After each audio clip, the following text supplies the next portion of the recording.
Ladies and gentlemen, welcome to the Summer Talk Show, the place where conversations come alive.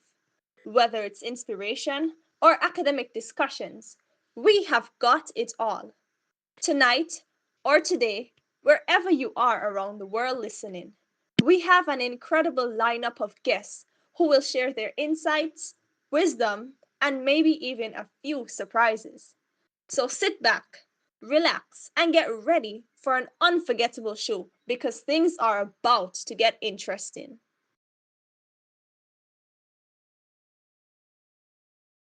This task requires participating in a group oral presentation where Lazarine's outline is critically assessed.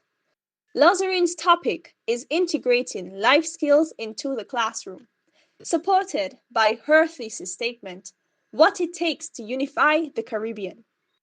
A number of topics will be covered in the presentation, including Lazarine's outlines, effectiveness and structure, her use of the expository technique, and suggested areas for development. Now, let us welcome our first member from Group 6, Subgroup 1, Cicely Willett, who will provide the justification for the selected expository method.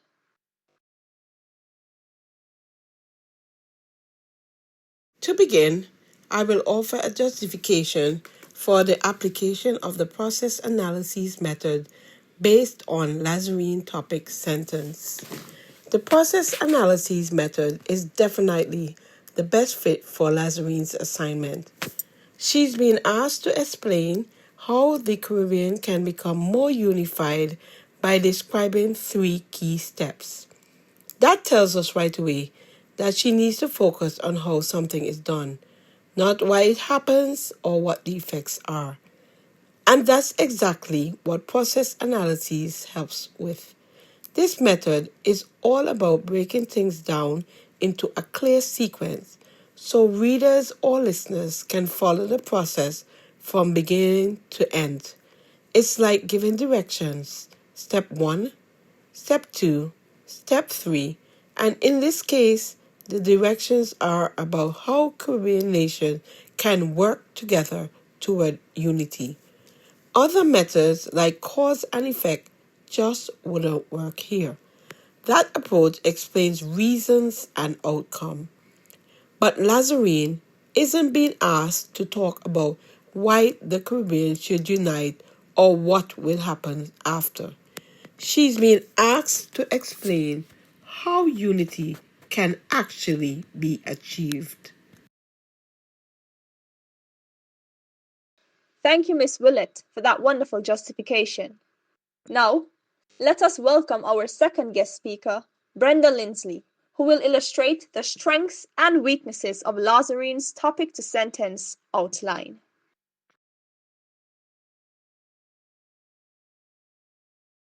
Good day, everyone. It is a pleasure to be here today to dive into this our conversation and to share some insights with everyone. I have reviewed Lazarine's assignment, and first, I must commend Lazarine for being aware of the situation. She is discussing tourism, investments, and practical matters. Furthermore, she is soliciting feedback. And her note to Ngozi, an important stage is her desire to do better and learn what professors demand. Now, on reviewing the topic to sentence outline, it presents both strengths and weaknesses in its structure, components, content, and sentence structure. Let us go through them starting with the strengths. First of the strengths are clarity of main idea.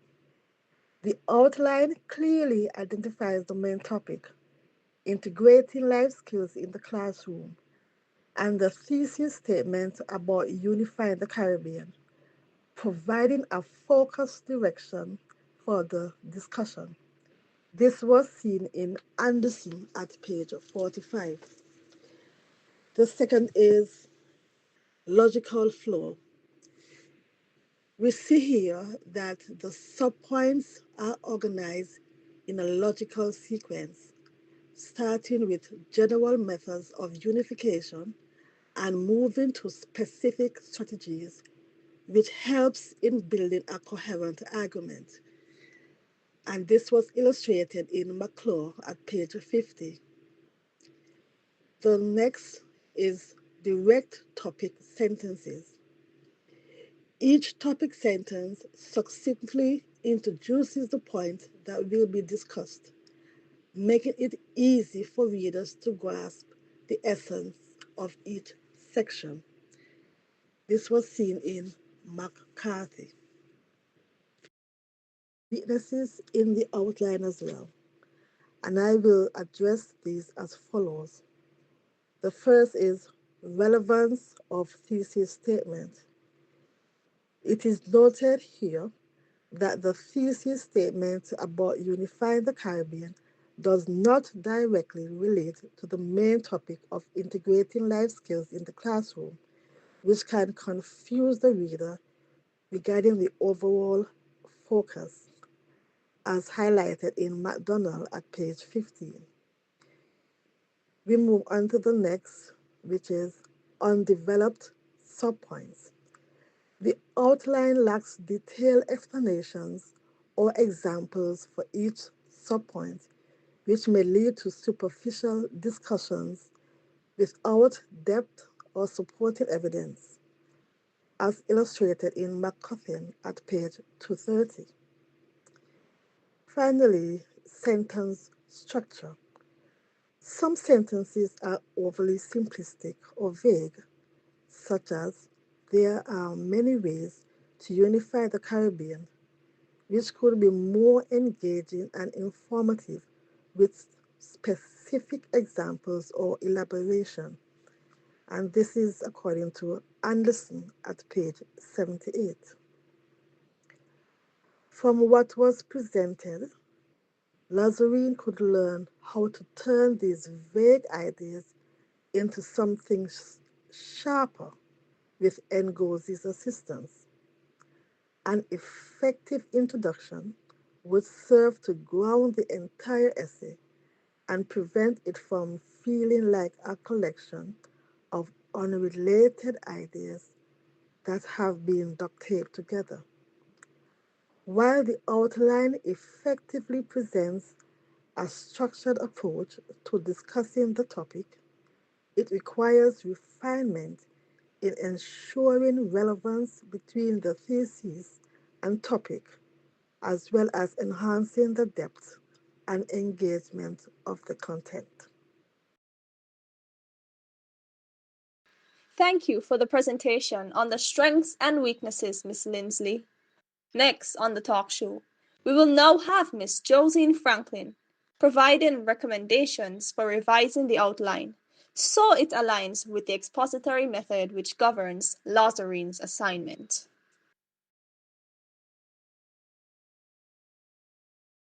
The following are recommendations proposed to Lazarine to serve as a guide to ensure she produces the best essay possible. 1.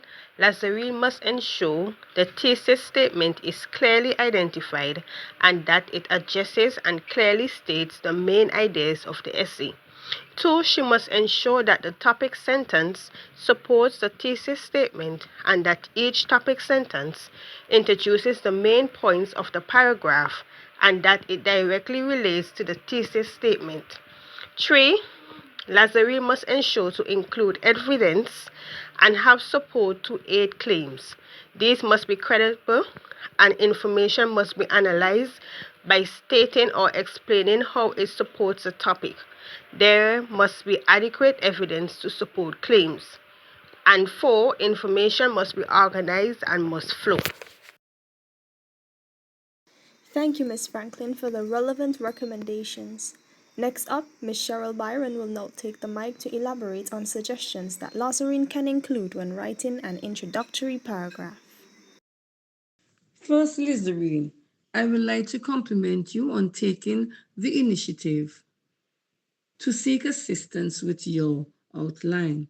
Before diving into the stages for Caribbean unification, you must first explain why this topic is vital.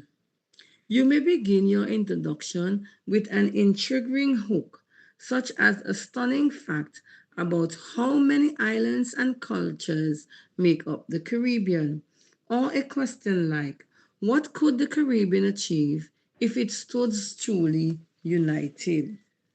After capturing the reader's attention, provide some context for the region's shared colonial heritage, which resulted in many common difficulties, such as economic dependency and political fragmentation. Explaining the historical context demonstrates why unity has been a long-standing but challenging objective for the Caribbean countries.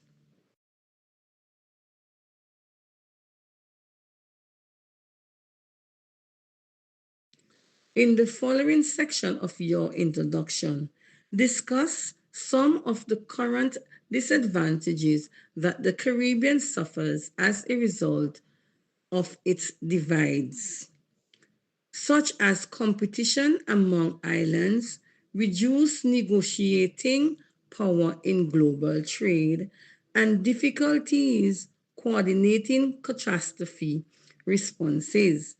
Then explain why integrating the region is so crucial. For example, it could result in increased economic growth, improved representation on the global stage, and more effective solutions to common concerns such as climate change.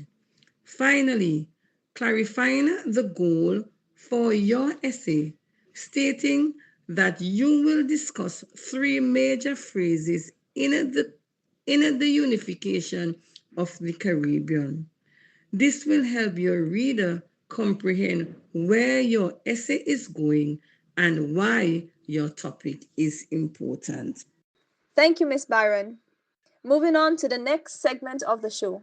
I will now call upon Miss Cicely Willett to explain how the tease format can be applied to develop the body paragraph for the topic sentence 2 of Lazarine's topic to sentence outline. She will also provide suggestions for developing a concise conclusion.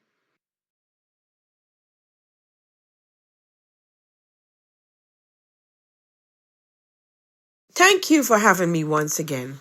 In this section, we will explore how the tease paragraph model can help structure clear and logical expository writing. This method is especially essential for writers and students like Lazarine who are working on the topic to sentence outlines. Let's break it down step by step. Each letter stands for a crucial component of a properly written tease paragraph. T represents the topic sentence as it introduces the main idea of the paragraph. E represents the explanation of the subtopic. E represents a relevant example. E also represents evidence which support the claim with scholarly citation. And finally, S represents the summary sentence which reinforces the main point. When using T's, it is important to have credible information with supporting academic claims.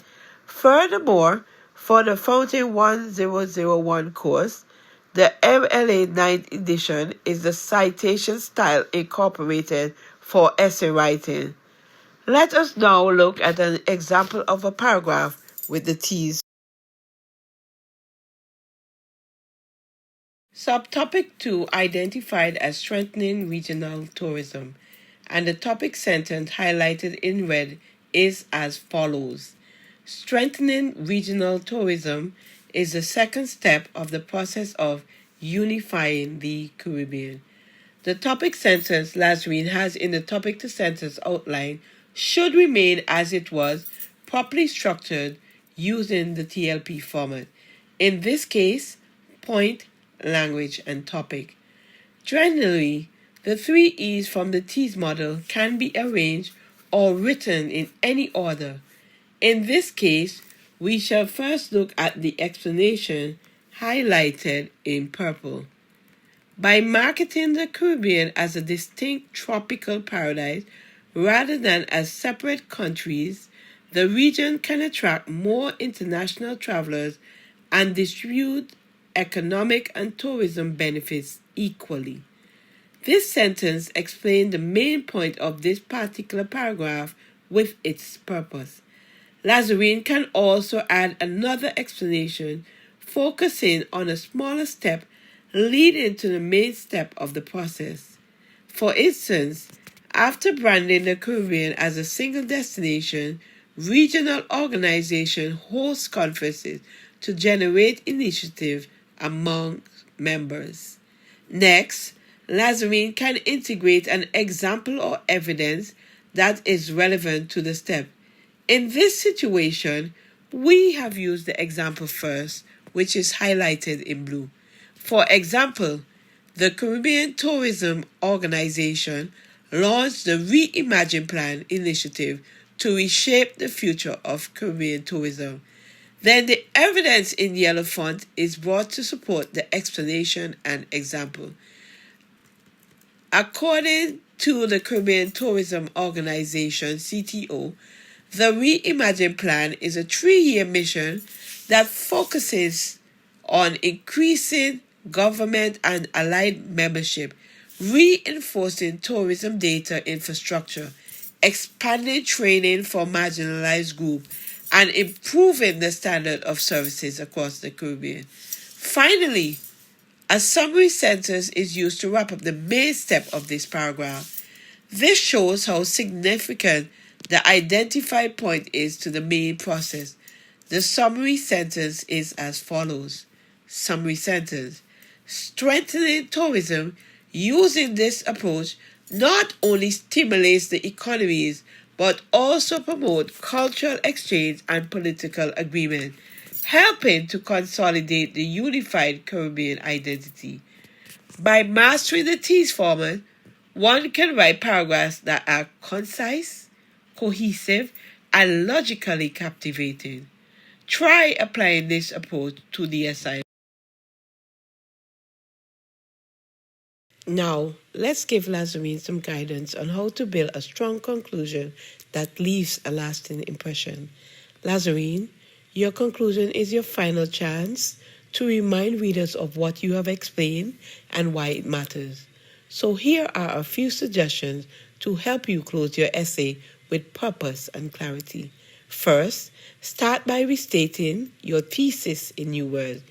Remind your readers that Caribbean unity is a process and that it can be achieved through the 3 steps you have outlined. Next, briefly summarize the steps again, just 1 sentence each. For example, promoting regional tourism, integrating life skills and education, and developing shared governance. This helps reinforce the logical flow of your essay and ties everything together. Then, highlight why these steps are important. What will unity actually achieve for the region? You might mention things like economic strength, cultural exchange, or greater global influence. After that, consider adding a forward-looking statement, something that makes your readers think.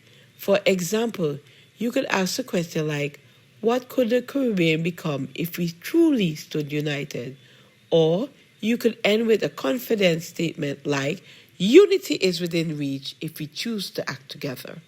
Finally, remember that your conclusion should not bring in new points. Stick to what you have already explained.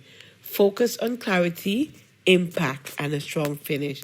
With these steps, your conclusion will feel complete, connected, and convincing. Well, that's all the time we have for today. A huge thank you to our incredible guests, Group 6, Subgroup 1, for sharing their knowledge and insights. And thank you, listeners, for tuning in. Until then, take care and enjoy the rest of your evening.